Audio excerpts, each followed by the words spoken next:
Nas últimas décadas, a tecnologia vem imprimindo uma velocidade vertiginosa nas transformações da vida individual e coletiva. Para alguns, essa realidade é fascinante, mas para outros, assustadora. Neste cenário, a palavra inovação é cada vez mais usada. Mas o que realmente significa inovação? Para esclarecer esta e outras indagações sobre o tema, contamos hoje com a presença do cientista e pesquisador Fábio Gandura aqui no estúdio. Está começando mais uma edição do programa Entrevista. Com a ajuda de um time de especialistas, vamos refletir sobre o impacto das novas tecnologias na sociedade. Fábio, seja muito bem-vindo, obrigado pela sua presença. Fábio, uma invenção é sempre inovadora? Bom, eu gostaria de começar agradecendo o convite que me foi feito. É um prazer enorme estar aqui com vocês e principalmente com você, Beto, meu grande amigo. Obrigado. E, de fato, as invenções não são sempre inovadoras. Na realidade, a invenção será tão mais inovadora quanto mais ela for usada. Daí, quero dividir com vocês um ingrediente importantíssimo da inovação que às vezes é esquecido. É a usabilidade. Algo para ser inovador não basta que seja inventado. Tem que ser inventado e usado. Fábio, inovação tem a função de simplificar processos, mas ela eventualmente pode acabar gerando complexidade. Isso não é um paradoxo? Sim, é verdade. Mas a gente tem que se habituar a conviver com essa transição entre o novo, o produto da inovação, que aparece mais complexo, mas na medida em que a gente vai conseguindo usar o novo, ele vai ficando mais simples. Vamos colocar um exemplo nisso? Vamos. Assim, ó. Quando eu era criança, existiam 3 fontes possíveis, pelo menos conhecidas, de luz.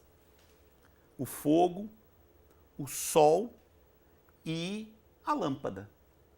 Tanto é que quando a lâmpada se queimava, a gente dizia, queimou a luz, né? Bom, a luz hoje vem muito mais de um outro objeto, né? O LED, tá certo? Que LED significa Light Emitting Diode, ou diodo emissor de luz, que nasceu como sendo uma coisa razoavelmente complexa. Mas hoje é uma coisa muito simples. O LED praticamente vai determinar o final da vida da lâmpada incandescente, como a gente conhece. Hoje as fontes de luz em LED estão em todos os lugares, inclusive em brinquedinhos como esse aqui. Aqui tem LEDs, né, que produzem luz, faróis de automóveis, tem LEDs e tem mais. O LED vai entrar na sua casa, se é que ele já não está lá dentro. Na minha já está. Já está lá dentro. Mas estou experimentando. Isso. Então, o que era complexo vai ficar realmente simples. Com inovação, principalmente inovação tecnológica, as coisas acontecem assim. Pois é. A tecnologia hoje faz parte de uma necessidade essencial do homem. Quais são as consequências disso, Fábio? Bom, tecnologia faz parte do cotidiano da humanidade, no meu entendimento, por 2 razões. Primeiro, que o homem é um bicho curioso, né? Adora enfiar o dedo no buraco para ver o que tem lá dentro, mesmo que tenha sido alertado que dentro do buraco pode ter uma cobra. E eu acho que essa tendência à curiosidade deve ser algo que tem que ser estimulado, principalmente para os mais jovens que estão nos assistindo nesse momento. Um outro elemento que empurra a humanidade na direção da tecnologia é o aumento crescente das demandas, Beto. E aí alguém pode perguntar, bom, mas demanda de quê? Demanda de tudo. As demandas são sempre crescentes. A gente precisa de cada vez mais comida. A gente precisa de cada vez mais roupa, a gente precisa de cada vez mais energia, a gente precisa de cada vez mais transporte, a gente precisa cada vez mais de saneamento, a gente precisa até cada vez mais de água. E a tecnologia, se tudo der certo, é a área do conhecimento que melhor pode dar respostas adequadas a essas demandas crescentes. Esse é o meu entendimento. Então, em que setores você vê mais possibilidades de avanços inovadores? Bom, em linhas gerais, eu diria que quanto menos átomo a experimentação tiver e quanto mais bits essa experimentação tiver, maior a chance dela ser inovadora. Isso está complicado, mas eu vou explicar. Tá?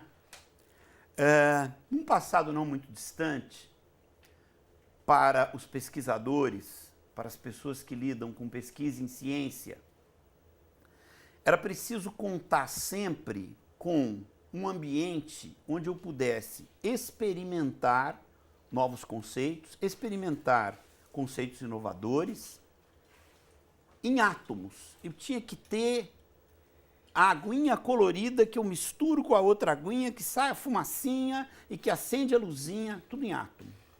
Hoje nós estamos desmaterializando a ciência e simulando tudo com bits. De modo que quanto menos átomos eu puder usar e quanto mais bits eu puder usar, melhor será a possibilidade de inovação. Fala agora então, Fábio, sobre algumas das inovações, das invenções que mais você admira ao longo da humanidade. Tem tantas, mas vamos lá. Uma inovação, uma invenção que eu admiro muito, nasceu com o nome de microscópio de tunelamento. Scanning Tunneling Microscope. Microscópio de tunelamento foi um instrumento que, inclusive, deu o Prêmio Nobel de Física em 1986 para dois colegas pesquisadores da IBM no laboratório que a gente tem em Zurique. Por que eu admiro muito essa inovação?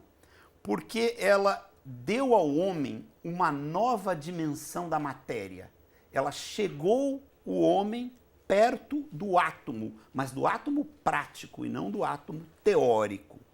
Eu até trouxe aqui uns pequenos objetos que são as sondas usadas pelo filho do microscópio de tunelamento, que é o microscópio de força atômica, conhecido por Atomic Force Microscope. Então isso aqui são sondas, coisinhas tão simples, né? Mas que trouxeram um avanço enorme no entendimento que o homem tem da matéria e na possibilidade de manipular essa matéria. É em cima dessa invenção que surgiu toda uma nova área, a nanotecnologia. Agora vamos falar de algo que não foi muito feliz, tá ok? Eu até trouxe aqui o exemplo desse objeto, tá?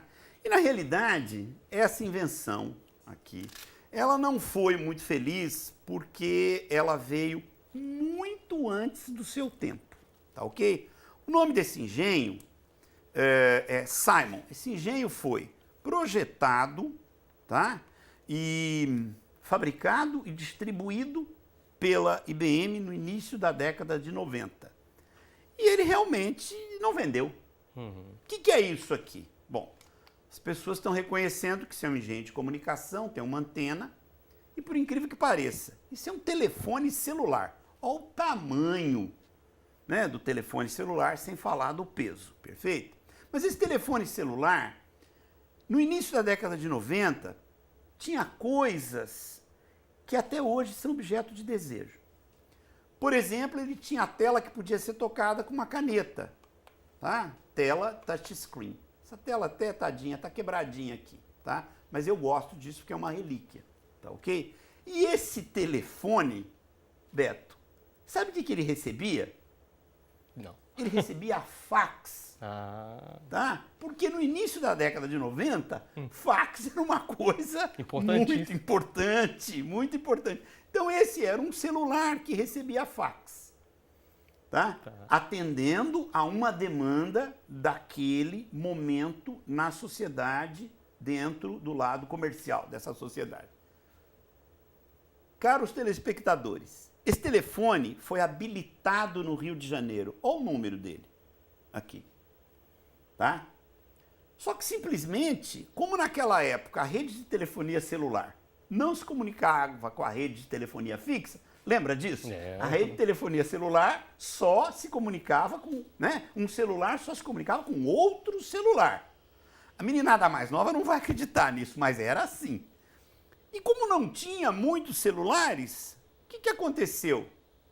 Não aconteceu nada. Para quem que eu ia ligar com esse aparelho? Eu não tinha para quem ligar. Então, essa é uma inovação que, na época em que ela surgiu, ela não tinha usabilidade. Tá? E, portanto, ela não foi um sucesso que a gente esperava. Tá?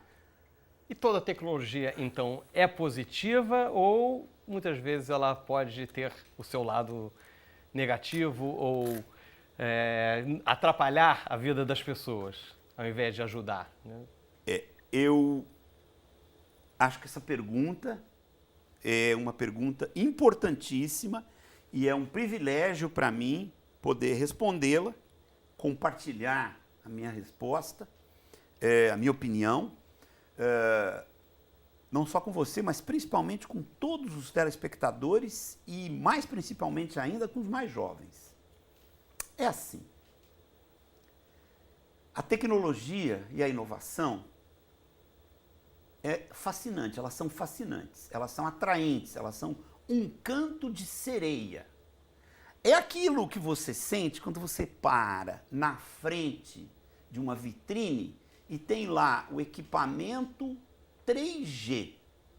Você não tem a menor ideia do que é esse 3G, mas o seu só é 2G. Tá? E o do seu amigo já é 3G.